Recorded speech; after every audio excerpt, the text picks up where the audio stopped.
આગળ વાત મોરબીની કે જ્યાં જિલ્લામાં સાર્વત્રિક 4 થી 9 ઇંચ સુધીનો વરસાદ વરસી જતા જળબંબાકારની સ્થિતિ સર્જાઈ છે।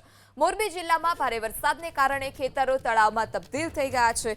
મોરબીના નાગડાવાસ ગામ અને માળિયા તાલુકાના હાઈવેને ટચ ગામના ખેતરો જે છે તે બેટમાં ફેરવાયા। ખેતરોમાં નદીની જેમ પાણી વહેતા થતા ખેડૂતો ચિંતિત છે।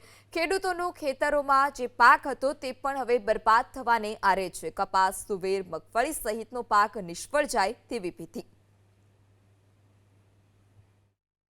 મોરબી જિલ્લામાં જે ગઈકાલે ભારે વરસાદ વરસ્યો હતો જેના કારણે ખેતરોમાં પાણી ભરાવાના જે દ્રશ્યો છે તે સામે આવી રહ્યા છે। હાલ તમે જે દ્રશ્યો જોઈ શકો છો એ મોરબીના જે નાગરાવાસ ગામ છે ત્યાં નજીકના જે દ્રશ્યો છે ને આ જે ખેતર છે તેમાં કપાસ અને તુવેરનો જે પાક છે તે લેવામાં આવ્યો હતો, પરંતુ ભારે વરસાદના કારણે જે ખેતરો છે તે નદીમાં ફેરવાયા છે અને દ્રશ્યો હાલ નદી જેવા જોવા મળી રહ્યા છે। ખેતરોમાં જાણે પાણી જોઈ તેવા જે દ્રશ્યો છે તે સામે આવી રહ્યા છે। આ મોરબી માળિયા જે હાઈવે છે ત્યાં હાઈવે નજીકનું આ જે ખેતર છે ને જેમાં પાણી ભરાવાના જે દ્રશ્યો સામે આવ્યા છે। ભારે વરસાદ તેમજ જે નાગરાવાસ તેમજ આસપાસના જે ગામોમાંથી જે પાણી આવતું હોય છે, પાણીનો નિકાલ આવતો હોય છે, તેનું જે પાણી છે તે આ ખેતરોમાં ભરાયું હોવાની જે માહિતી છે તે પ્રાથમિક દ્રષ્ટિએ મળી રહી છે। તો સાથે સાથે ભારે વરસાદ હતો તેનું પણ પાણી જે છે એ આ ખેતરોમાં ભરાયા હોવાની જે માહિતી છે તે મળી રહી છે। હાઈવે નજીકના જે તમામ જે ખેતરો છે ત્યાં આ જ પ્રકારના જે દ્રશ્યો છે